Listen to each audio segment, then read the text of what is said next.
Hello and welcome to World Insight, coming to you live from Beijing on CCTV News. I'm your host, Tian Wei.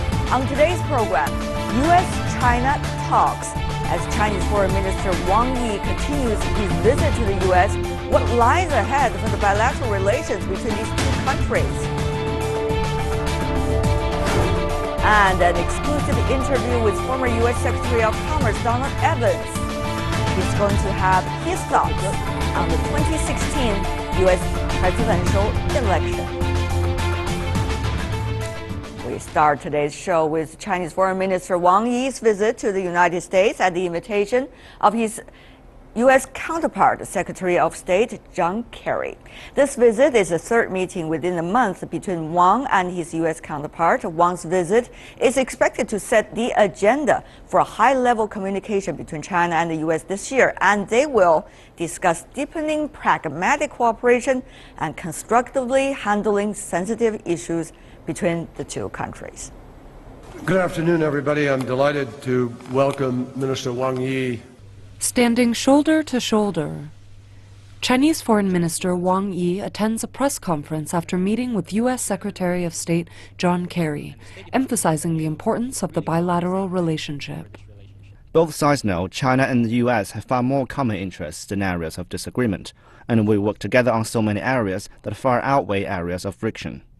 Ahead of Wang Yi's U.S. visit this week, he said that going forward, China's policy would be increasingly attentive to regional nuclear issues and guided by three principles. First, China believes that the Korean peninsula cannot be nuclearized. This applies to the North and South. Second, there is no military solution to this issue. War or other turbulence is not an acceptable outcome. Third, China will not allow its legitimate interests, including those of a national security nature, to be undermined. Wang Yi also said important progress has been made in talks on a UN resolution for the Democratic People's Republic of Korea, and it is expected to be adopted in the coming days. He reiterated China's stance on implementing the denuclearization of the Korean peninsula. The South China Sea is another one of Wang Yi's priorities during his visit to the U.S. He said that China has historically owned those islands in the South China Sea and wants peace and stability and free navigation in the region. I hope the media will not only see the radar, but more importantly perhaps, that every day the advanced armaments and equipment emerging in the South China Sea, including the missile bombers, the strategic destroyers, why people have chosen to ignore them. Since January, diplomatic contact between Beijing and Washington has geared up after a U.S. Navy warship incursion into China's territorial waters in the South China Sea and Pyongyang's nuclear test. Besides addressing hotspots, the senior diplomats need to prepare for annual bilateral events, including the strategic and economic dialogue, and to discuss other expected meetings between the countries' leaders. For more on Chinese Foreign Minister Wang Yi's visit to the U.S. and how the two sides have been working on some of the most important thorny issues, I'm joined here in the Beijing studio. First of all, Mr. Yang Xiyu, who is a senior fellow at the China Institute of International Studies. Welcome, sir. Also joining us in Beijing, Mr. Teng Jianjun, who is the director of the Center for Arms Control of the China Institute of International Studies. And also another guest joining us from Washington, D.C., senior advisor for Asia and also Freeman Chair in Asia Studies and China Studies at the Center for Strategic and International Studies, Ms. Bonnie Glaser. Welcome to the three of you. First of all, what kind of breakthrough can we expect during Chinese Foreign Minister Wang Yi's visit to the United States in terms of the DPRK issue? Ms. Glaser, from you first. Well, I think it's clear from the press conference that Secretary Kerry and Foreign Minister Wang Yi held yesterday that the UN Security Council is close to agreeing on a resolution that will condemn and hopefully tighten sanctions against North Korea, both for its nuclear test and its missile test. This has been a fairly prolonged process. It has been almost 6 weeks since North Korea conducted the nuclear test, and of course about a month since it conducted its long-range missile test.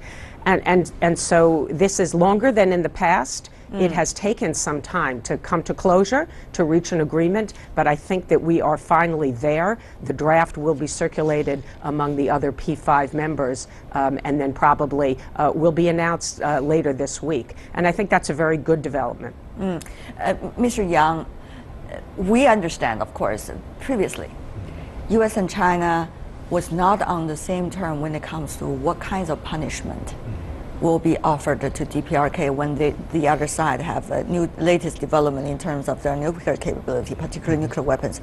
But this time, is it going to be a sea difference from the Chinese side in terms of how to deal with it?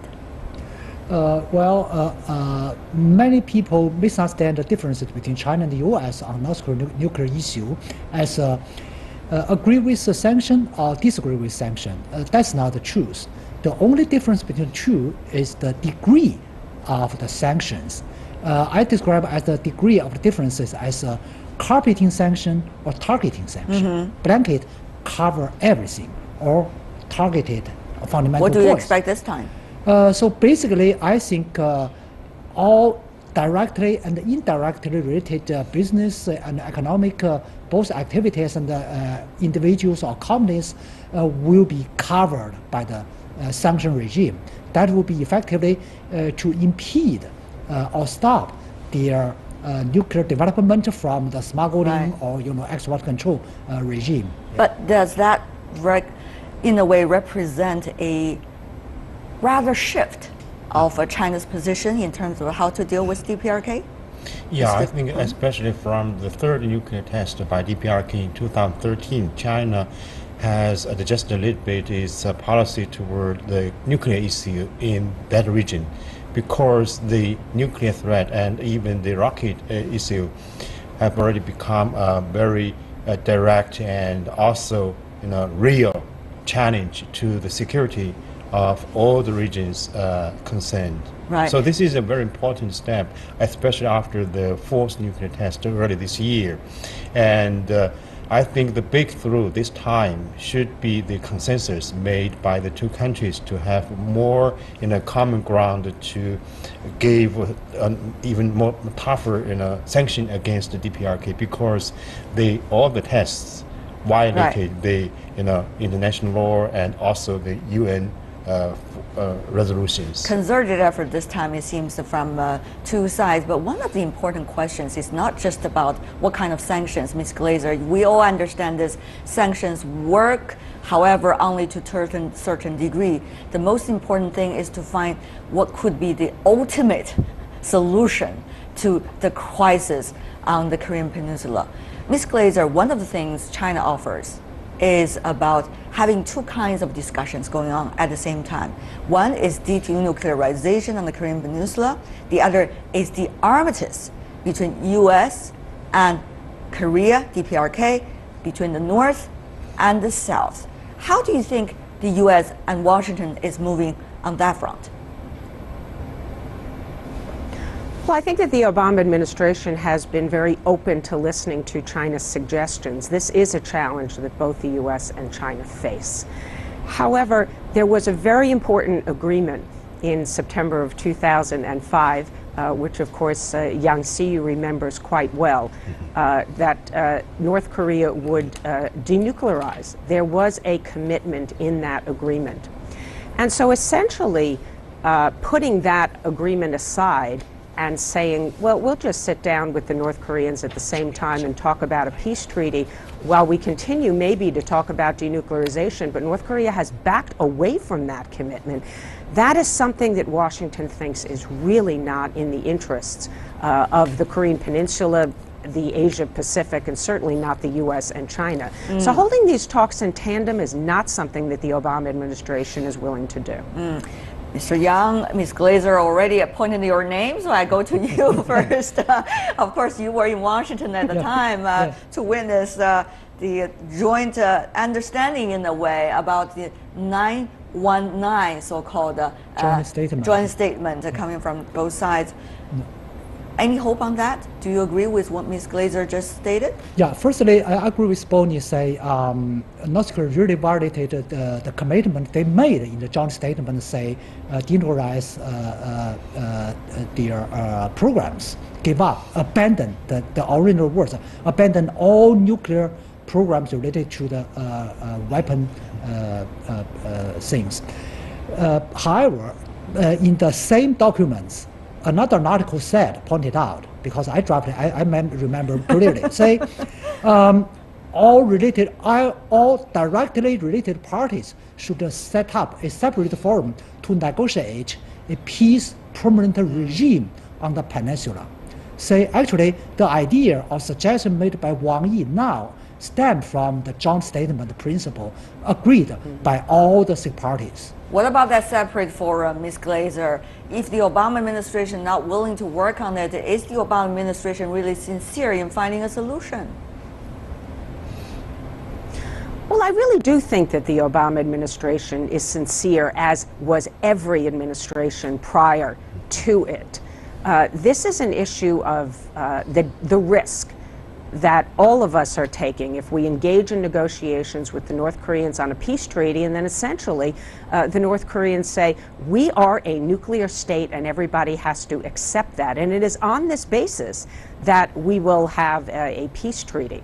I think that really is unacceptable. We have faced a situation now for many years where the North Koreans continue to develop their nuclear weapons, their long-range missile capabilities in violation of UN Security Council resolutions. So they really should not be rewarded. So I think that the sequencing is the only thing we're really disagreeing about between the U.S. and China. North Korea should return to its commitments to denuclearize, and then we should resume the six-party talks. And we certainly then could have we could resume the process of talking about a Northeast Asia peace and security arrangement and a peace treaty on the Korean Peninsula. Sequencing, of course, it looks small. However, it's one of the biggest issues now concerning the Korean Peninsula, the solutions. Mr. Tang, this is only one of those examples as to how China and U.S., two big powers, U.S. is a world power, China, of course, a rising one in the Asia-Pacific region, could work together, or could have huge differences when it comes to working together, the content itself. What do you make of this DPRK issue now in terms of providing inspiration and a case study about what the two countries can do in streamlining their interests in the region and even to work together? Yeah, I quite agree with you that the two countries both have different approaches to protect their own interest in this region, especially when DPRK tested nuclear bomb and tested its missile system. So I think this time, the two countries should find the common ground, because, as I mentioned just now, the threat is direct, is real. I heard a story, when I was in DC, I think 2 weeks ago.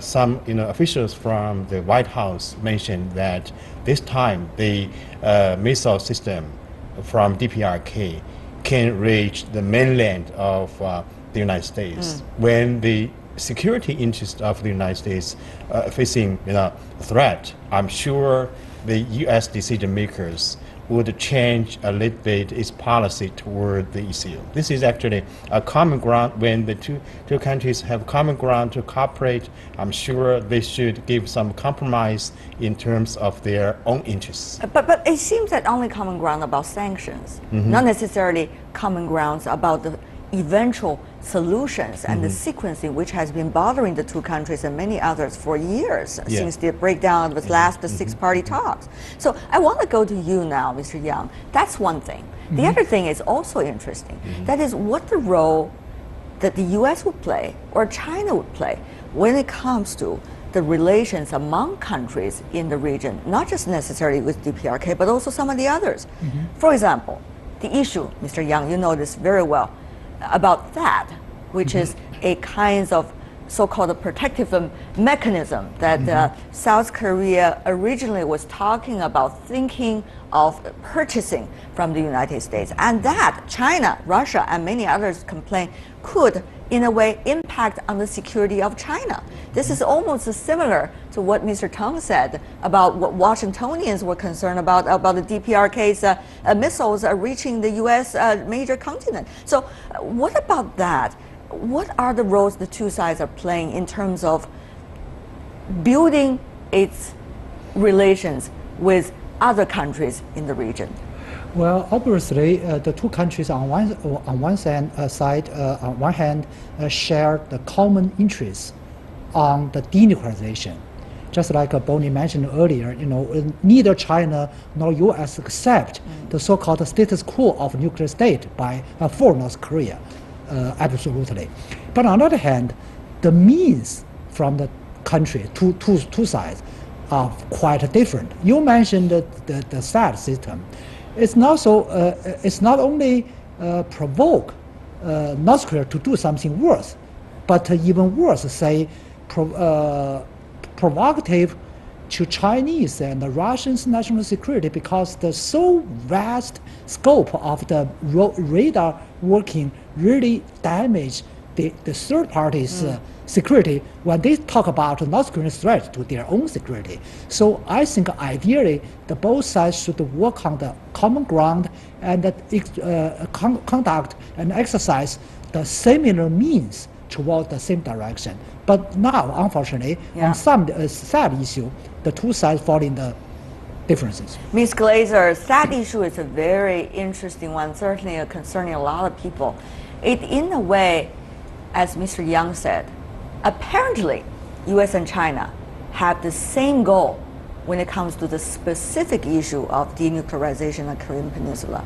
And yet the means the two sides seem to subscribe to also give each other certain signals about eventually what might be the strategic goals each other will be interested in the region. There would be a lot of suspicion and concerns. Ms. Glazer.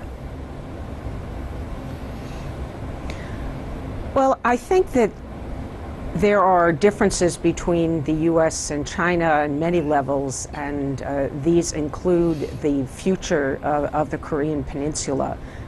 What would reunification look like? China has always been concerned about the U.S. alliance with South Korea and the deployment of troops there. And it is against that background that I think that China is also worried about THAAD, because as Yang Xiyu mentioned, there is a perception in China that this is damaging to Chinese security. However, I think Beijing's made a mistake in essentially threatening South Korea that there will be horrible consequences for the bilateral relationship between China and South Korea if THAAD is deployed. This is ultimately the right of any nation to defend itself. And South Korea faces an enormous threat from North Korea. And it has the right to take actions such as deploying a more capable missile defense system. At the same time, it seems reasonable that technical reassurances could be provided to China that this radar would be operated on a mode where it would only have capabilities, say, for 500-600 kilometers. There's two different modes. So it could not be operated in a long-range mode, but would simply have capabilities for a shorter range and not be able to see a great distance into Chinese territory. And perhaps that could be worked out as well. Okay, Mr. Tang, is that going to be satisfying to the Chinese side, what Ms. Glazer just explained?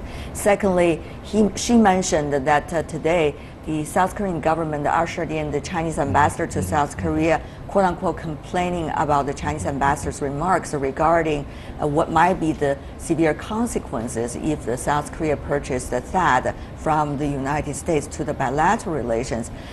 Having said that, though, it's really about how the U.S. and China's relations is likely to shape the China's relations with these neighboring countries, and probably the other way around as well. So what do you make of all of these, Mr. Tang? 2 points I'd like to mention here. The first is why at this moment, the United States proposed the deployment of THAAD to ROK. Because it has no direct connection between the nuclear test and the defense system. So I think we should think about the purpose for the United States. Actually, if we look at the recent years, the United States has tried its best to deploy such a system in Peninsula. This is the first point. And the second point is actually THAAD is a very important part of the U.S. missile defense system from Alaska, from Japan. And now the Philippine president also mentioned, Aquino would like to deploy the THAAD system in that country. Actually, this is a system of system. Yeah. So for the missile defense. So that's the reason for China to give a very strong, reaction to such a possible deployment of that in ROK. Mr. Yang, final words from you. How really U.S. and China, from your perspective, are shaping the relations that the two countries would have with countries in the Asia-Pacific region? For example, this time about the DPRK nuclear issue and its role-related questions. Well, it's a really fundamental question, not only for China, but also for the United States. Now, all the hot issues ranging from the Peninsula, East Sea, South Sea, put U.S.-China relation at a crossroad. Either go to a cooperative direction or confrontational direction. But on the other hand, between the two countries, there are two fundamental interests. Number one, both of the countries like the peace and stability here. No party want war. And secondly, both of the China and the U.S. hope the sustainable prosperities here, so that both of the countries can make money here. So based on the two common grounds, I think a great room for cooperation, but we need to be smart enough to handle the differences. All right. Whether it's confrontation or cooperation, those are big questions. But for now, at least, communication, another C, is extremely important between Washington and Beijing. For now, we want to thank the two of you, Ms. Bonnie Glaser from Washington, D.C., and also in Beijing, Yang Xiyu and Teng Jianchun. Thank you. Really appreciate it. Stay with us here on World Insight. We got our final segment coming right up. An exclusive interview with former U.S. Secretary of Commerce Donald Evans, joining us for his reflections on past administrations and also his thoughts as a seasoned politician on the 2016 U.S. presidential election.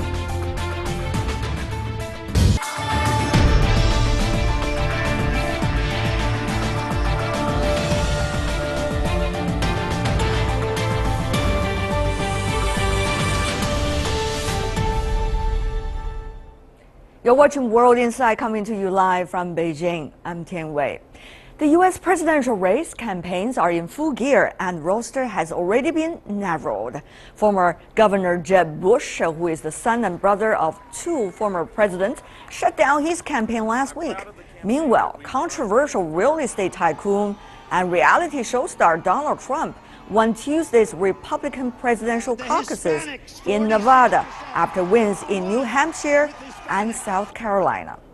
Some were shocked by Jeb Bush's withdrawal. Others are surprised by Donald Trump's continued success. We are bringing you an exclusive interview with one of America's most experienced political insiders in a moment. But first, take a look at this. Jeb Bush, once a favorite mainstream candidate for the Republicans, has dropped out of the presidential race after a disappointing finish in the South Carolina primary last Saturday. Jeb is the son of George H.W. Bush and younger brother of George W. Bush, the 41st and 43rd U.S. presidents respectively.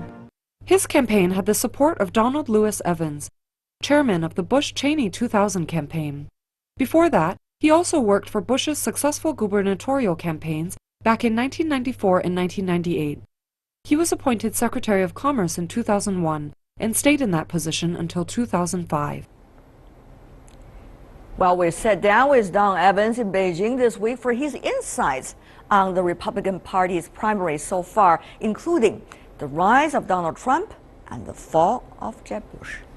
According to history, at least, once a candidate from the Republican Party at the primary gets South Carolina and New Hampshire, it's very likely this person will be in the office if the Republican Party is going to be in the White House. So if that is the case, Donald Trump seem to be the name that really pops up. I don't think that Donald Trump's going to be the Why president. But because I think people are going to start to, I think the field is winnowed down to like 3 now.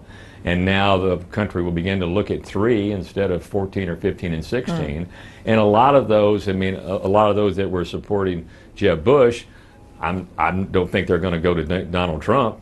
A lot of those that were supporting Chris Christie, I don't think they're going to go to Donald Trump. Why not? Why not? What about Donald Trump? From your perspective, what are his qualities, or that are fitting for the office and not? Look, I'm not sure. I don't know that he has ever done anything in the area of public service. I mean, he's built some big hotels, and that's interesting. And he's got a reality TV show, and that's interesting. But to me, that doesn't qualify you for leading the largest country in the world, the country that has to lead the world.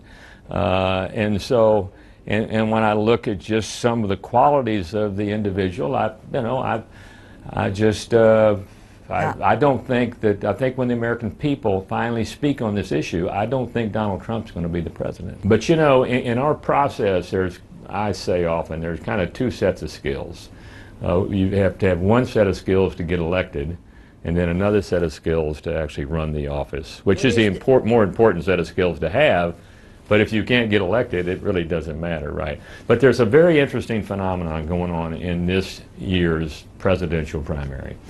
And and one thing that is very encouraging to me is the participation. I've never seen the country so engaged, so active, so in all of the early primaries that we've already had, they're record turnouts, and not just by 10% or 15%, but by 50%. So that's a very good thing, that the American people are more engaged in this presidential election than I think probably in my lifetime. Because they're more angry, right? Absolutely, absolutely. There is a lot of that, and there's a lot of anxiety, there's a lot of anger, there's a lot of emotions that are kind of you're feeling in this election cycle. I think those that have come into the process, the American people that have not been in the process before, not been as engaged in it, not as active in it, I'm glad they are engaged in it, active in it. I think as the campaign goes along, they're going to learn more about the fact that what we're doing is we're electing the leader of America. And the kind of qualities you want to have in the leader of America. Do you think Donald Trump early on, it's all about showmanship, and it's all about you know, just putting on a show. I mean, we used to, when we get off the airplane years ago and campaign stopped, we say it's showtime, and so. But sooner or later, showtime is over with, and when people do you really expect get. The showtime I think we're moving into that period, because as the field winnows down, you start to see people concentrate on the 3 or 4 that are left. We started with 6 in the Republican Party. We had 16 or 17 candidates, and it's hard to focus on, you know, okay, 2 or 3 of them. But Donald Trump's lead is very obvious at this time. Well, it's interesting. It's very interesting, but it's been showtime. I mean, he's a reality TV show entertainer. Has politics changed that much? Well, we're going to find out. I mean, I don't have the answer to all of that. I'm going to be interested to see if these people that have come into the process that were really excited about the showtime piece of it and the entertainment piece of it, if they really start to get serious about the kind of leader that America needs and the world needs. I mean, we're not talking about just a leader for America. We're talking about a leader for the world. Having said that, though, with your experience, is there anything that you would rather change about the Jeb Bush campaign? Any details? No, not at all. Directions? No, it just wasn't his time. Look, if you run, you've got to be yourself. And Jeb, that's the only way to run. You can't go and be somebody else. You got to go be yourself. Governor Bush, at his concession speech, he said he refused to bend to the wind. Yeah. Political wind. What kind of political wind do you think he was referring to? Is that political wind likely to spread even further? What would that mean for the Republican politics? What about the establishments in the Republican politics? Are they still working? Very much so. But the Republican Party is going to be just fine.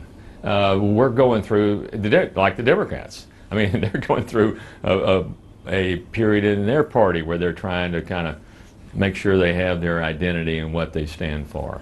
In the Republican Party, there's and we're a big tent party. We want kind of all points of views under the tent. There's certainly a group that's pretty far to the right on some of the issues like immigration.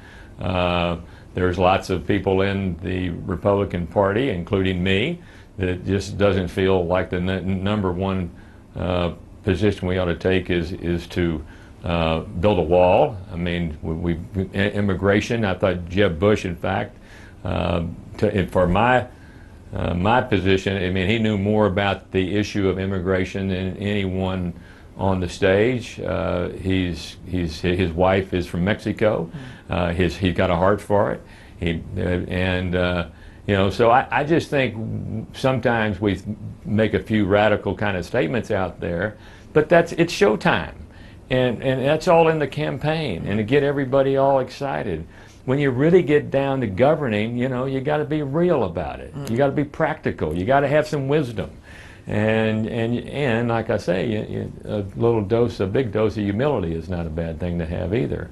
So the Republican Party is going to be fine, and look, the Democratic Party is going to be fine. This is an unusual campaign. I mean, I haven't seen anything like it in our lifetime. Social media and the role that it plays now. I mean, you know. It's different, but America is we'll land in the right spot. I'm very confident of it. But the thing is, whether this campaign process, this showtime, really helping the real, most eligible person to come out and serve in the White House for the interests of America. That's a great question, but I got to say that on balance, I want the American people engaged. I want them paying attention, and I hope along the way they get educated in this process. The entertainment of campaigning is, it's kind of exciting, but I hope along the way those new individuals that are just getting into it say, you know what, we really got to elect somebody that will be a great leader for all the American people, and for the world for that matter. What was the critical moment for you, Secretary Evans, at the time when you were serving as the chairman of the campaign committee for President Bush, the son, of course, back in the year 2000? Well, when the critical moment when you know things are really going your way. Well, when the Supreme Court voted 7-2 in our favor, people say it was a 5-4 vote, but really it was a 7-2 vote. But we had a very unusual election, as you know. We didn't. I was on TV at 2 o'clock in the morning the night of the election and talking to 75 million people and to tell everybody that was watching, the 75 million, it's not over yet. And we're going to have to continue to count the votes. And we counted for another 32 days, and it went to the Supreme Court, and Supreme Court ruled 7-2 in Bush's favor. So that was the moment. That was the moment, but what was it like for you? Enormous amount of pressure, I would assume, as the chairman of the campaign committee. Well, during those days. Yeah, well, you just get caught up in the effort. It's exciting. I mean, listen. I mean, it's hard work. It's every day. It's sun up till late in the evening. But how many people have the pleasure, the opportunity, whatever you want to call it, to be that close to a presidential campaign. Donald Evans served as U.S. Secretary of Commerce during George W. Bush's administration from 2001 to 2005.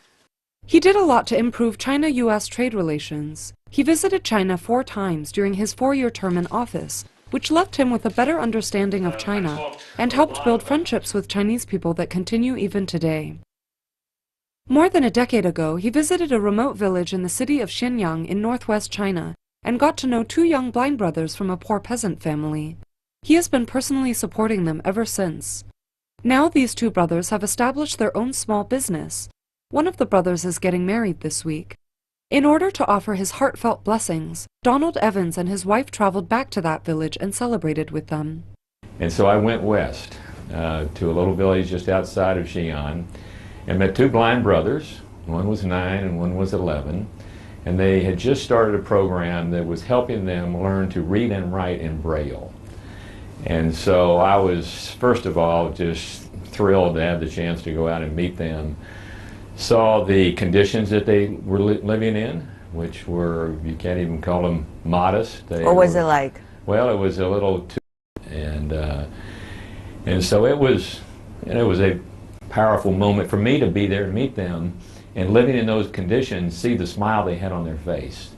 And I could feel their gentle hearts and gentle souls and their passion to learn how to read and write in Braille. And they took me to the little school that was close by where they were learning this talent, this skill.